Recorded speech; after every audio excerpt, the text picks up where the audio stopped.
What's good? What I do, baby?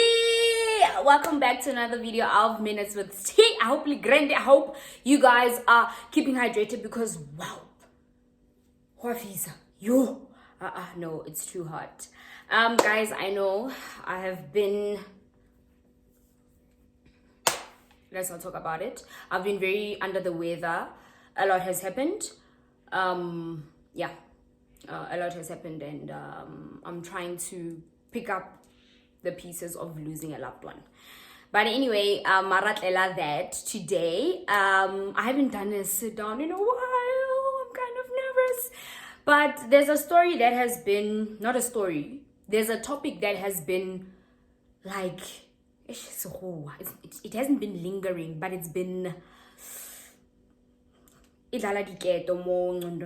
topic in it's very close and deep to me. So today I just want to dive in this topic, fear in relationships, fear in a romantic relationship. That's what I mean. How it affects the relationship, the signs of how it can sabotage your relationship. Yay! Relationship, and what causes fear in relationships, and yeah, and also a bit of my personal experience. I'm not an expert, but yeah, no, I more to experience it. But anyway, let's get to the video.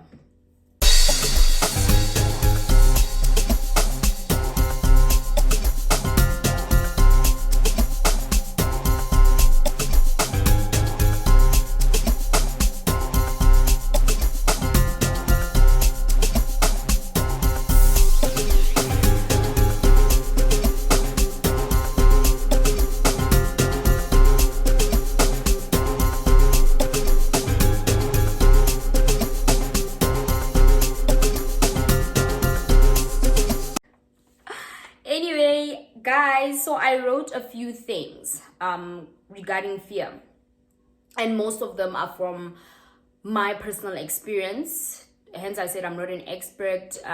Yeah, whatever you take, you take, guys.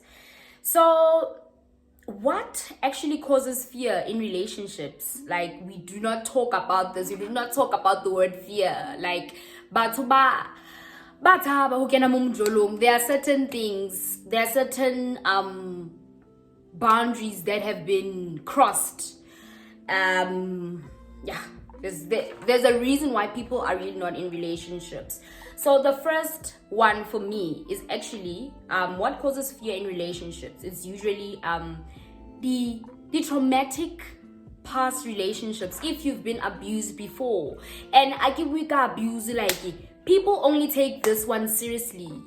Verbal abuse, guys, manzwe akata analimoto for so long, and once the words stay with you, you feel very much lack of confidence, number one, and you have a lot of doubt, you have a lot of questions. What the question, am I worthy of this? And that's where it all boils down to not being confident. Because why? Moto causes trauma. Traumas go a long way. Like, being abused physically, emotionally, mentally, everything kali is contributing to trauma. So traumatic past relationships make us have fear in your current relationship. It really does affect that. Number two, betrayal. Okay, betrayal is not really close to my heart, but obviously if previously you've been betrayed, right now you're going to have your guard up so high, and betrayal comes with trust issues. If you have a lot of trust issues and betray, it will be done with that person. Like, you don't give second chances, and benefit of the doubt really makes a person domonyan, because you are being tested, right? And one thing we need to understand about being in a relationship, love is pain and pain is love. like we think that, okay, you have to undergo a certain pain, okay, yeah, this relationship is tested and this relationship is worthy to be fought for. But why can't it just be joy? Why does it always have to be pain? We always testing ourselves through pain, and you say pain is love, love is pain. No, guys, no. I understand a relationship cannot be perfect, but you have to know the boundaries. You have to know when to say no, and you have to know when it's necessary to give the benefit of the doubt, you know. But anyway, other people have their walls up so high because of betrayal. They do not want to be betrayed anymore, right? And another thing, this one is really close to my heart, childhood traumas. For instance, if you are not acknowledged at home, number one, you're not appreciated, number two, and you are sort of like the black sheep, then when you in a relationship, the traumas are not being noticed, and favoritism in the household and everything, those childhood traumas, or maybe seeing your parents fight through the divorce until ulida ubona divorce irahala, like that is a childhood trauma. It's a childhood trauma because you are trying not to be in the same position you were at. You didn't understand a lot of things. As you grow older, parents don't also understand that the traumas that they've caused, morona, they affect our romantic relationships. We are not free, we are not open because, you know, mom says, bruh, you need to be closed off, you need to musadi waiting independent, you can't let a guy do this, do that. Then papa is, you know, different parental styles as well. They cause fear in a relationship, right? Because you do not know what is right or what is wrong. Your dad can teach you just Iba, be the patient one. Then your mom will tell you, no, bruh, put your foot down in a relationship. And those are contributing to having fears in the relationship, right? Okay, I've mixed the parental style and the childhood traumas. So, also again, the childhood traumas is having lack of support, compassion, love, forgiveness. Like, it comes with a lot, the childhood trauma, and you feel like getting into a relationship will make you feel loved, be more acknowledged and everything, but because you haven't dealt with those childhood traumas, and you think your person has the capacity to make you move from the childhood traumas. We are not here to pick up the pieces that are the childhood traumas. Let us pick up the pieces of where we are going, not the childhood traumas, right? It's too much to bear for someone. You know, that is just so... I don't think we stress this enough. Childhood traumas really affect the relationship, and you just have that fear, you know? Right, so also another thing, guys, how does fear affect relationships? So I feel like, number one, right? You always scared. Like, even if your partner you understand, it causes you to have anxiety. Like anything, or you're scared to ask, you're scared to have an opinion, like you are chained by your partner. That is like, fear affects, like, anxiety nje. Understanding. I've once lived more fear, and fear of not saying anything. If I speak, and that also ties back to childhood traumas. That person has been controlled by the family. Then now that person wants to control you in the relationship, and I'm to our controller.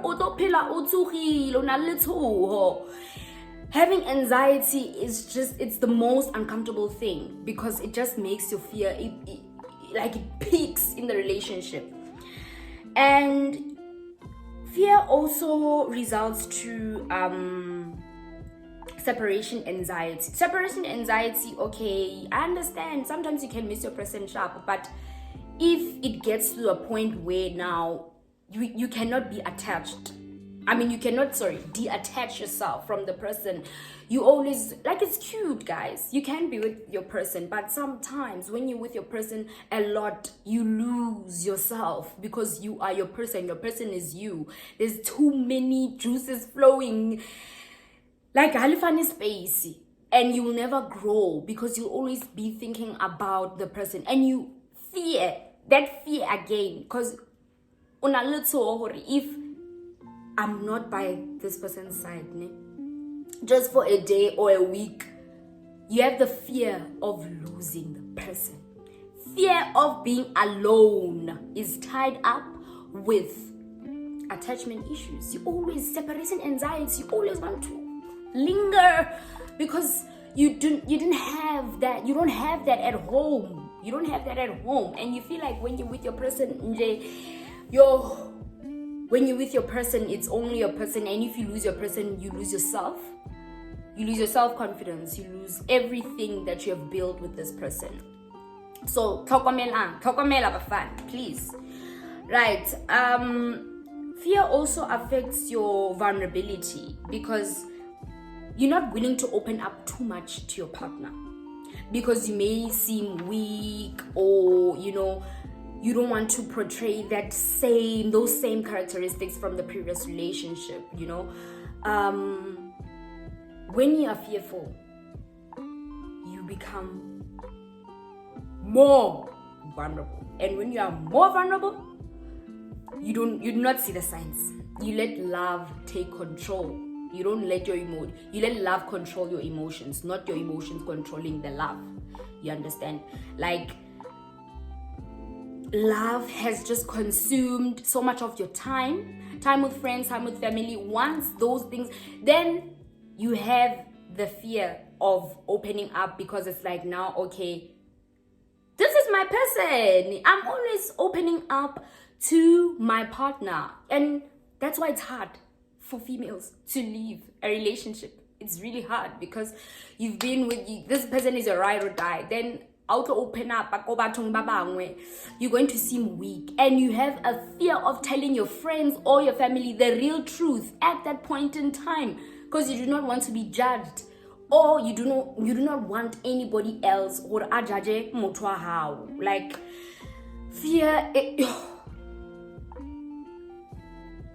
is a lot. Like, that's why this topic is really close to my heart, because I think I've mistaken a lot of things. I've mistaken love for love for fear. Like, some things are just not love. It's because you're doing it out of fear. Once you're scared, guys, that's over. It's over. Like, you can never come back from that, because it will also affect your next relationships. All right. So signs that fear is sabotaging your relationship, right?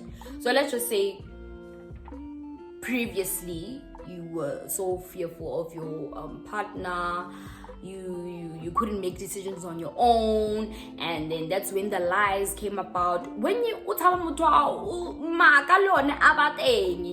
I'm telling you, because when you are truthful, your partner is gonna end up saying no, and stuff like that. That still also ties up to having lack of self-confidence. If your partner is not confident with himself or herself, they will never allow you to spread your wings and fly. After I break up, why you fly? Why? So signs that fear is sabotaging your relationship. Firstly, it's constant jealousy. Your partner is not supposed to be jealous of you, of your achievements, where you're going, where you come from. Hey, like, this is a hectic and tough, like, society that we're living in. And your partner needs to celebrate the achievements with you. If your partner is, like, I've been in that situation where I didn't feel like I was praised enough, I was noticed enough, I was celebrated enough, I was appreciated enough, and that is fear. Because You are intimidated by somebody else's achievements. At that moment, you're gonna be jealous because you know that this person is rising high, and it still ties back to the fact that if my person is going to make it before I do, will she leave me or what? That questioning, that's fear. It sabotages the relationship in a lot of aspects. So actually, again, controlling behavior also comes from lack of self-control and lack of self-confidence. Why are you controlling your partner? Why? Why didn't you come back this time? Because without the tape, as monna or musadi out the tape, don't do that. And then the third one is emotional or physical withdrawal, right? So you are battling with opening up your emotions and everything, because you know once you open up, your partner always has something to say, and it's for him it comes as maybe like a positive response, or okay, no, this is what you do, no, then that's when you withdraw, because it's not about what you say, it's how you say it. And a man's how you say it. And once you don't like the way the person has said it, you will start withdrawing, emotional or physical withdrawal. Like you do not want to share anything that is in your heart. You'd rather bottle it up because the fear of hearing that type of manner of approach again, it's sickening. And then also signs that fear is sabotaging a relationship is a partner who always wants to play the victim.